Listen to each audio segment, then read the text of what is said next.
Так, очередная игра. Значит, ограничитель в машину начал скрипеть, как последняя зараза. Вот, ездил к дилерам. Одни говорили то, что палочка эта должна быть сухая. Вытирали. Скрип пропадал, возвращался. Следующая, знаешь, палочка у нас должна быть полностью смазана.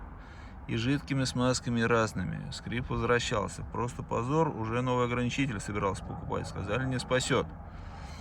Вот. Сейчас, когда покупал масло, очередную себе порцию зеленой жижи, присоветовали там оружейное масло пшикнуть. Вот. Сейчас покажу, что за фигня. Попрыскал, она заскрипела еще сильнее. Вот. Но буквально когда приехал обратно, скрип пропал в одночасье. Вот. Насколько это хватит, пока непонятно, но радость имеется. Знаешь, что чудо фирмы, наклеечки есть. Приляпаешь на машину, будет скидка. Ну, наклеечку не жалко, не страшная, а скидка приятна всем. Масло оружейное. Цена вопроса 200 рублей.